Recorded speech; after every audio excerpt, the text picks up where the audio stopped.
அனைவருக்கும் வணக்கம். உங்கள் மேட்டூர் ஐயப்பன். நம்ம ஒரு பாரம்பரிய ஒரு விவசாய குடும்பத்தை சார்ந்தோம் அப்படிங்கிறத உங்களுக்கு ஆல்ரெடி சொல்லியிருக்கேன் நிறைய டைமு. இப்போ பாருங்க, இந்த நெல் நம்ம வந்து உங்களுக்கு ஆல்ரெடி இந்த நெல் இப்போ நிரம்புதெல்லாம் உங்களுக்கு வீடியோ எடுத்து போட்டுருந்தேன். இந்த பாருங்க, பாரம்பரியமான முறையில் நம்ம இயற்கையான முறையிலும் முடிஞ்ச அளவுக்கு வந்து இந்த நெல்லெல்லாம் நெட்டுருக்குறேங்க அப்படின்னு சொல்லிட்டு இந்த நெல்லை வந்து தமிழ் மாதத்துல வந்து கார்த்திகை வந்து ஒரு 14ஆம் தேதி டைமில் நெட்டுருக்குறேங்க. இப்போ கார்த்திகை, மார்கழி, தை, இப்போ மாசி அப்படின்னு சொல்லக்கூடிய இந்த மாசி மாத டைமில் இருக்குது. இப்போ நெல் எல்லாமே விளைஞ்ச நெல்லை நம்ம உடனே அறுக்க முடியாதுங்க. இதுக்கு என்னென்னு கேட்டால், முறைப்படி நம்மளுடைய காலங்காலமாக முன்னோர்கள் செய்த இதுக்கு வந்து சிறப்பான ஒரு பொங்கல் வைக்கணும். இந்த பொங்கல் வச்சுட்டு அந்த பொங்கலெல்லாம் படைச்சி நாம் வந்து கடவுளாக இதை வழிபட்டுட்டு அதன் பிறகு தான் வந்து இந்த நெல்லையே நம்ம அறுக்க முடியும்.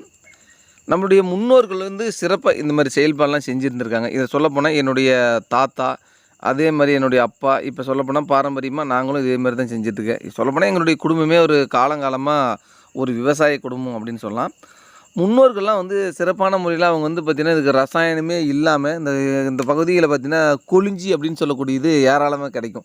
இந்த மேட்டூர் டேம் பகுதியில் உள்ளே போனால் ஏராளமான கொளிஞ்சி இருக்கும். அந்த கொளிஞ்சிலாம் வந்து பார்த்திங்கன்னா அந்த காலகட்டத்தில் வந்து அறுத்து அது கத்தையாக கட்டி எடுத்துகிட்டு வந்து இந்த வயலில் போட்டு தான் மிதித்து இது பண்ணுவாங்க.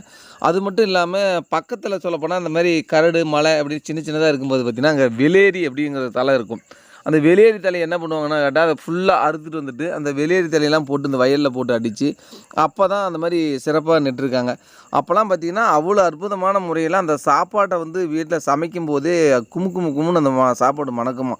அந்த மாதிரி ஒரு அற்புதமான ஒரு சாப்பாட்டை தான் நம்முடைய முன்னோர்கள் வந்து காலங்காலமாக செஞ்சுட்டு இருக்காங்க.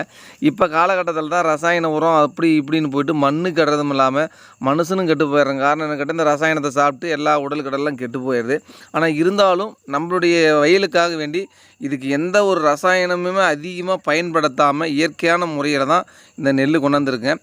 இப்போ நம்மளுடைய முன்னோர்கள் வந்து காலங்காலமாக நிறையா வகையான நெல்லை நட்டுருந்துருக்காங்க. இப்போ சொல்லப்போனால் மாப்பிள்ளை சம்பா, சீரக சம்பா, இந்த மாதிரி 5020 இந்த மாதிரி நிறையா ரகங்கள்லாம் சொல்லிட்டு இருந்திருக்காங்க. ஆனால் இது வந்து ஒரு புதுசாக வந்த ஒரு ரகம் தான். இந்த ரகம் வந்து பார்த்திங்கன்னா சாப்பாடு வந்து சிறப்பாக நல்லாயிருக்கும், அற்புதமாக இருக்குது அப்படின்னு சொல்லிட்டு எங்கள் ஏரியாவில் புதுசாக எல்லாருமே நெட்டு இதை சமைச்சு பார்த்து அதன் பிறகு தான் வந்து இந்த நெல்லவே தேர்வு பண்ணுங்க. இந்த நெல்லுடைய பெயர் என்னென்னு கேட்டால் தனுஷ்கா அப்படின்னு சொல்லக்கூடிய ஒரு ரகம். இந்த ரகத்தை தான் வந்து பார்த்திங்கன்னா இந்த ஆண்டு நெட்டுருக்குறாங்க. ஆனால் உண்மையாலுமே இந்த வருஷம் வந்து பார்த்திங்கன்னா எங்கேயுமே எந்த நெல்லை வயல்லையுமே எங்கேயுமே எந்த ஒரு நோயுமே கிடையாது. ஆனால் சிறப்பான முறையில் எல்லாருடைய நெல்லை வயல்லையுமே அற்புதமாக இருக்குது. காரணம் என்னென்னு கேட்டிங்கன்னா, குறிப்பாக இந்த ஏரியாவில் எல்லாமே இந்த ரகத்து நெல்லை தான் நெட்டுருக்காங்க. ஏன்னா இதை சாப்பிட்டு பார்த்தவங்களும் சொல்கிறாங்க, சாப்பாட்டினுடைய அரிசி வந்து ரொம்பவுமே சின்னதாகவும் சாப்பிட்றதுக்கு நல்லா டேஸ்ட்டாகவும் இருக்குது அப்படின்னு சொல்லியிருக்காங்க.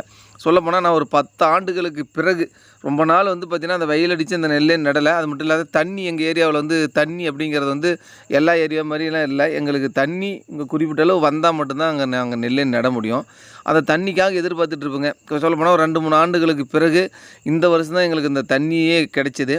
இந்த தண்ணியை வச்சு ஒரு 25 சென்ட் நம்மளுடைய நெல்லை நம்ம நெட்டு இப்போ அறுக்கும் தருவாயில் இப்போ இருக்குது. இப்போ நம்ம நெல்லை வந்து அறுக்கணும். இப்போ சொல்லப்போனால் பாரம்பரியமாக முன்னோர்கள்லாம் வந்து பார்த்திங்கன்னா இந்த அருவாள் அப்படிங்கிறத வச்சுட்டு அந்த அருவாளை வச்சு அறுத்து கத்தையாக கட்டி கொண்டாந்து வீட்டாண்டை வச்சு அது வீட்டாண்ட அந்த உரலெல்லாம் வச்சுட்டு அது மேலே வச்சு குப்பின்னு விடிய அடித்து அந்த நெல்லாம் எடுத்துகிட்டு அதன் பிறகு தாம்புன்னு சொல்லிவிட்டு மாட்டை வச்சு தாம்பு கட்டி அந்த நெல்லாம் பில்லு நெல் அப்படின்வாங்க. அந்த நெல்லெல்லாம் எடுத்து உதறி ரெடி பண்ணி அதன் பிறகு தான் நம்ம வந்து காலங்காலமாக இதெல்லாம் செஞ்சாங்க.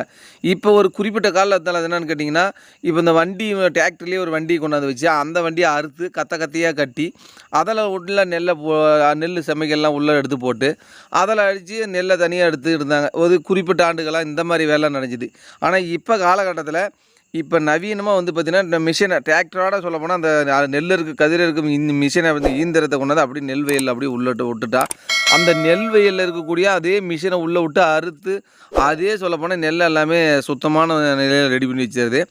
அப்படிப்பட்ட நிலையில் தான் இப்போ இருக்குது. இப்போ நம்ம காட்டுக்கு வந்து அந்த வண்டி வரத்துக்கான வசதி இல்லை. இதை எப்படி அறுக்க போகிறோம் அப்படிங்கிறத உங்களுக்கு நான் இதை காட்ட போகிறேன். வாங்க அடுத்த வீடியோவில் நம்ம தொடர்ந்து பார்க்கலாம்.